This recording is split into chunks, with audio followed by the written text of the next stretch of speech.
I think the big thing is simply that it is massive economic sense.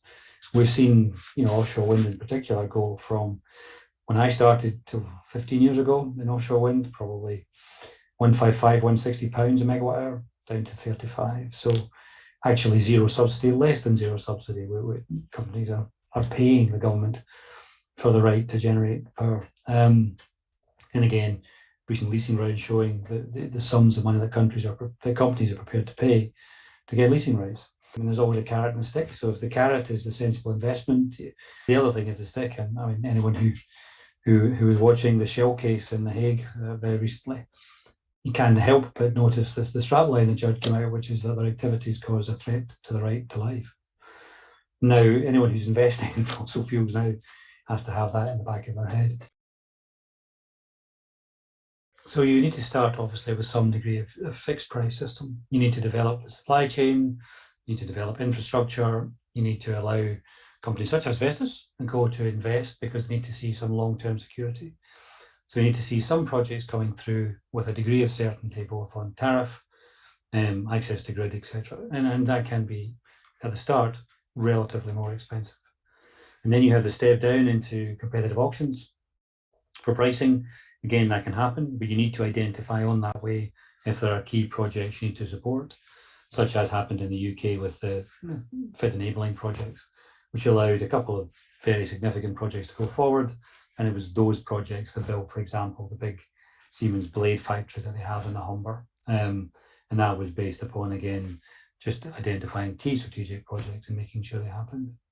And then after that, once you've evolved a supply chain that's comfortable and can compete, then you move towards more of a transition into direct auction pricing. So I think it's important that people maybe identify the stage that each technology is at in a region. Don't try and jump to auctions too quickly.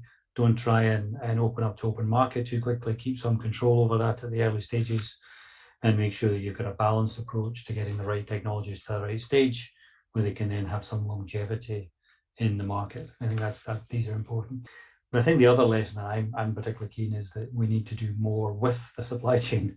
I think increasingly people are starting to see we should be collaborating with the supply chain and developers in the early stages so that over the period of 4 to 5 years of a project, you build the right supply chain. The supply chain has a chance to invest in those projects. So those are kind of two pieces I would say. One is structure your market appropriately for the technology's stage of deployment. And secondly, let's do better than we did in the UK and Germany by working with the supply chain in the early stages. Clearly, the reason we have these constraints around transmission and distribution is because the system was built for large coal-fired power stations.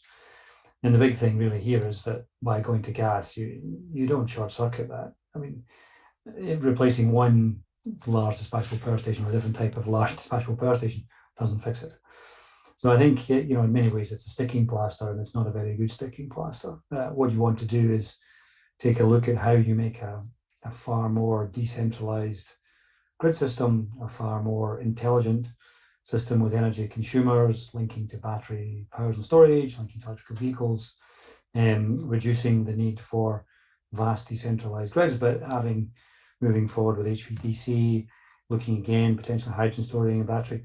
There are a raft of clever and innovative solutions that are coming in, which can solve these problems, but you're not going to solve them if you just chuck more gas-fired power stations in the existing locations. I do see this as a great place for people to come. We probably just need to open the door a bit more, identify where the opportunities are, and be a little more pragmatic about who we can take on. If you're starting as a young engineer, young graduate, this is the place to be. There's no doubt about it. This is the place to be. Not a place to be, the place to be.